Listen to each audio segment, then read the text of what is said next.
competition is an amazing event where teams from all over the world get to compete in robotics and other areas of FTC to see who is the best.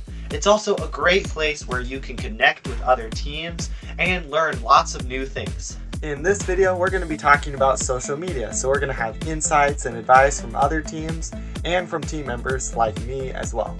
One thing that's helpful is that this video has chapters, and one of our nicest chapters is the summary chapter, which collects all the information from insights from other teams, since there's quite a lot of it. After that, there's an insight from my team member Aiden, and then some things I've learned over the season. I really hope you enjoy. This is short. We just started recently in the past about a year and a half. We started posting videos on how to do scouting for younger rookie teams, and then also have uploaded our match recordings so people can see us for matches. So, yeah, because we started and we're trying to figure out how to impact like the best, right? And how to do it. Yeah, I would say, we're not a super big channel. We posted just mainly our performance, but I would say whatever experience that you can offer, whatever your team is best at, if it's design, just share whatever you're best at and package it in a way that is easy to understand for younger rookie teams. So if you're going to just know CAD, then make a super simple tutorial on how to do CAD for like a basic concept like a drivetrain or a shooter mechanism or something like that. Yeah. So do tutorials? Yeah, I would say tutorials would be awesome. Obviously you made it this far in the world, congratulations. And so I would say you share your expertise, share your experience, and then package that in a way that's easy for rookie teams to quickly understand and develop and be able to use on their own. That would be the best, yeah. Yeah, thank you. Challenges are like the trending stuff on Insta, but make it school friendly, so make it relate to robotics. Yeah. The camera didn't catch the audio at the start of the recording, but what I think she's saying is to make your content school friendly and related to robotics while also being fun. Basically, for what I like to do, you know how some cameras have this lanyard, right? For steadier footage, I suggest you tighten the lanyard. That way you can have a better grip on it. So the difference is that when you just have a random, like a normal grip here, right? You can see my grip isn't exactly stable. It's like moving elsewhere. But when you're wrapping or you're tightening your grip on this, you're forced to put force into that specific area so that it stays on that footage. Also, when you are recording and you're moving, don't take extremely large steps. Make sure your steps are slow, they're steady, and personally, I like to roll my feet while I move. That way, I can stay within the same height, and it's not exactly wobbling that much because we can't afford a gimbal. If you can't afford a gimbal, invest in a gimbal. In case you didn't know, a gimbal is a special device that helps stabilize your camera. You can buy them for both phones and cameras. It's really good. Really compare one. For lighting aspects, I like to do more cinematic shots, and this lens specifically has aperture adjustment and a focus adjustment, but this is all manual. It won't be automatic. You have to adjust it yourself. And basically what this will do is the focus, it will adjust what distance the focus is. Basically that distance will be the only thing that's unblurred, and everything else will have a slight blur on it, so you have a focus on that item. This one, it just controls how much light is in here. I use a CPL filter with a step up because I bought the wrong size, but this filter, sometimes when you adjust the aperture to control how much light comes in, right, it's not exactly going to look super good because you're just adjusting how much light goes into it, and sometimes it might look too dark or it won't look bright. So when you have a CPL filter, basically what ends up happening is you have a nice lighting effect with whichever brightness that you want, and then that way your images, they won't be as blurred, they won't be as messy, and you'll still have the shade with it. For other lighting, if you have a lighting setup, right, I personally love to put the light behind the object instead of in front of the object, because in front of the object it looks really harsh and the shadows, they're kind of muddy. For me, I put it slightly behind at an angle, around a 45-degree angle behind them, and move far away so it's not in the frame. It acts as a shadow. You can see the shadow from the front side, and that back side, it gives all the details. Yeah, that's basically all I have. Thank you. Yeah. Try to follow trends and whatnot. So if something's trending, try it out.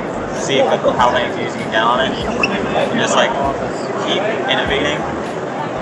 And for pictures wise, it'd be better to take it than it is to not take pictures of it. So if like your robot breaks down in a way you've never seen, take the picture. It's better to take that than not have it. Got it. Thank you. So for social media, I've heard from a lot of different teams that making sure to check like your Instagram insights and the window of time where your followers are most active, create a schedule and delegate the work so that you review each post and have a system going, and then you're still being able to create content and like put out all the ideas in that window of time, and like just like playing with the algorithm.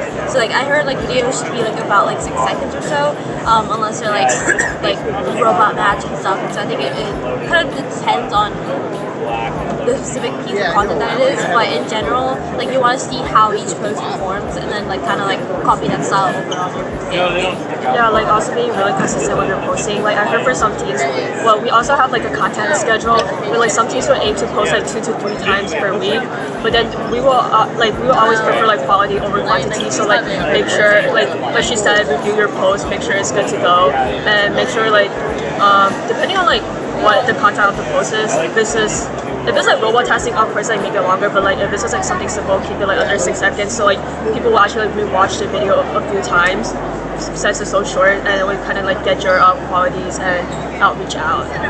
Yeah. Thank you. No problem. The biggest thing to do social media effectively is really thinking of it more as a story and less like a presentation, right? If people are involved and if you bring more people into it rather than just your team, you're going to see a lot more results.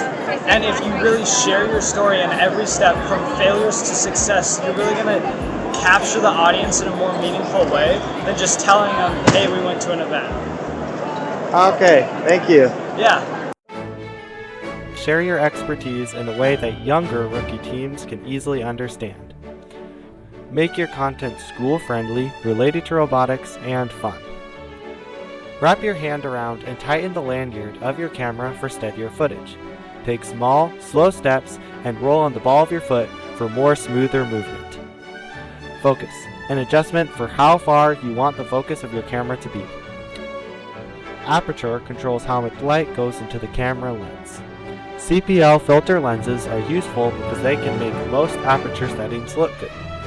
For lighting up your subject, putting a light behind it at around a 45-degree angle can give a good effect. A gimbal is a special device that helps stabilize your camera. Try experimenting with trends to see what results you get.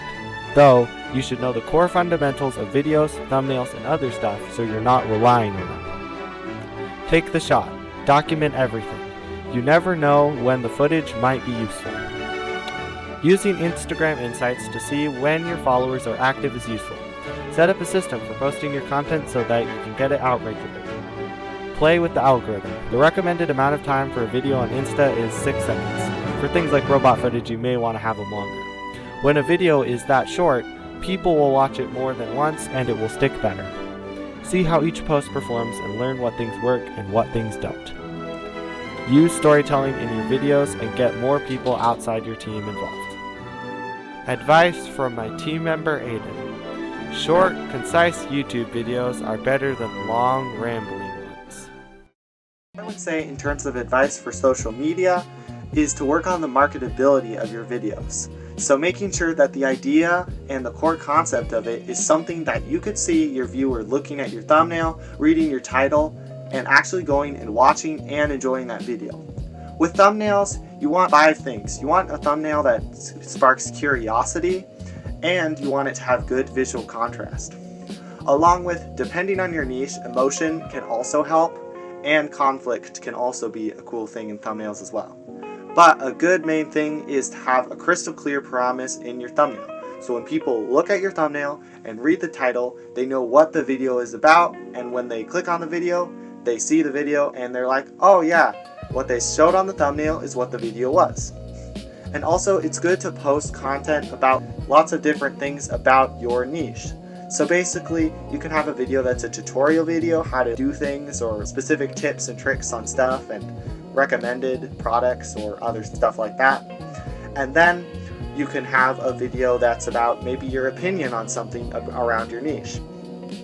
Then you can have statistical videos which show proof about the things that you're doing, or like show some nice like fun statistics and all that. And then you can have like a video where you tell your story, because people really like it when you tell your story, and especially like one of those tips that was shown before, like using storytelling can be very impactful and getting other people involved as well. Well, I really hope you enjoyed this video, and I please ask you to like and subscribe, and I really hope you stick around for our other videos about outreach and robot. I'll see you later.